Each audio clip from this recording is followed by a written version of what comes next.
All you're doing is running away. Abandoning your beliefs like that. Thinking it'd be easier just to sit there, trapped in the dark. This week's chapter of Black Clover was, in one word, powerful. My predictions may have been far off, but I couldn't be happier with what was delivered in this brief but powerful conversation. I'm so proud of how far our annoying, muscle-headed, magicless hero has come. What's up, guys? I'm Ozzy, and this is my analysis for Black Clover Chapter 200.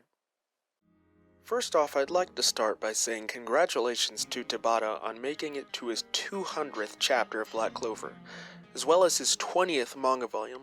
Moving on to the chapter, I first want to point out that I appreciate each character used getting a moment to shine in some way.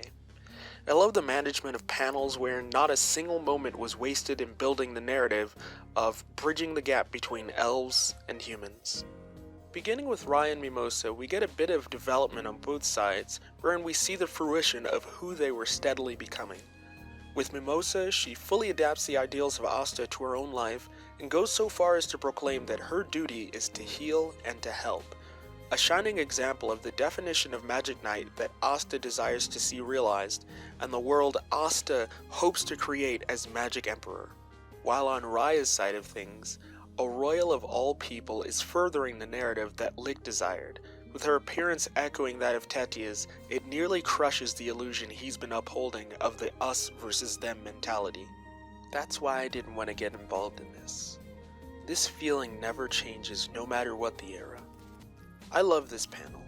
The angelic visage of Mimosa's princess healing kimono as Raya contemplates his regret for his actions and inactions is a great end to this chapter in this character's story. Then, to completely contrast this scene, we have Nozel ready to just stab Patri and end the arc. Maybe it was just me, but I found this little piece of comedy to be refreshing. I don't necessarily understand how Yuno was able to sense vengeance despite Nozel not noticing. Maybe it's just elf magic or him spending enough time around his captain to notice the difference, but regardless, I applaud his deduction. Lastly, we have the meat of the chapter. The huge nugget that makes this chapter and this protagonist so near and dear to my heart. After an explosion of anti-magic, Asta is caught up into the mind and memories of Patri. I love how every key event we know about Patri's life is captured in these tiny glimpses. I admire the dedication to add such an easily overlooked amount of detail.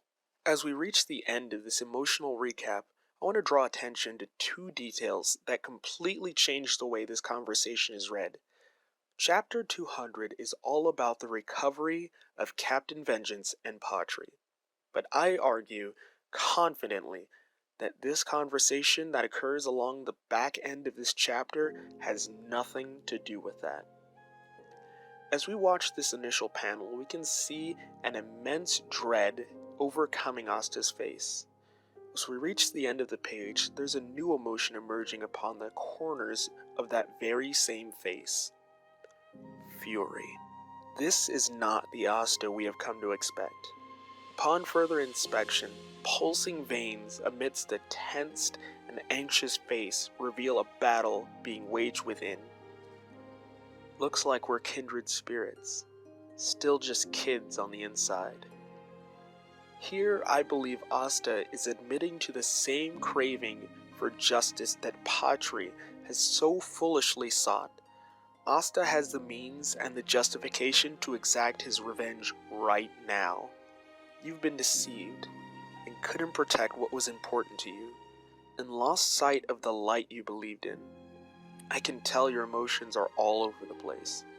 Asta, amidst his good intentions, was tricked alongside the rest of the raid party to giving Patri an opening to attack the Magic Emperor. As a result, Julius lost his life, and Asta is literally sweating at this revelation. Asta shouts, as he always has, to regain his composure.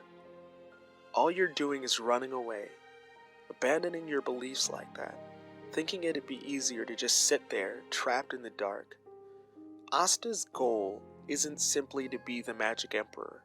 He wants to create a world where everyone is accepted and treated equally. This is just as impossible of an idea as a magicless nobody becoming the Magic Emperor. It is lofty and nigh unattainable, and in Asta's mind, a synonymous definition for the title. Life would be so much easier for him if he would only relinquish such a childish dream and give in to his baser emotions. With each step towards Patri, tension builds, and Asta, for a brief moment in time, has an outburst. He slams Patri to the floor and sends him a very clear message. We are the same. In our love and in our hate, we are the same. After all you've done, look at the sorry state you're in. Asta slowly talks himself off the proverbial ledge. He's come so far, he's made so many people proud. He can't give in to his baser instinct and forsake his goal of universal peace. Just because you've done something you can't undo doesn't make it alright to give up and throw it all away halfway through. Giving in to his desire for revenge and turning his back on the elves will be the same as giving up on his dream to be Magic Emperor. Asta is still chasing the demon. Asta chose to join the Magic Knights. He chose to accept his rejection for magic and keep fighting. He received the absolute worst lot in life within this world, and even so declared that above all, he would be Magic Emperor. Even if his life is full of more disappointments and failures, he will make it to the end of his pitiful existence. I'm gonna be the Magic Emperor. What was once a throwaway catchphrase of an annoying, generic main character is now the solemn vow of a man worthy of my respect. There's so much weight behind these words now. No one gets left behind, even at the cost of myself. Moments like this are exactly the reason why I love Asta as a main character. While some other beloved shonen protagonists have inherent flaws from writing inconsistencies, Asta's flaws are his strengths. As the sequence ends, the party rallies together and Asta returns to his normal, silly self. We then come to find that Captain Vengeance has in fact not yet returned, and instead Patri has simply come to his senses alongside a new dark eye.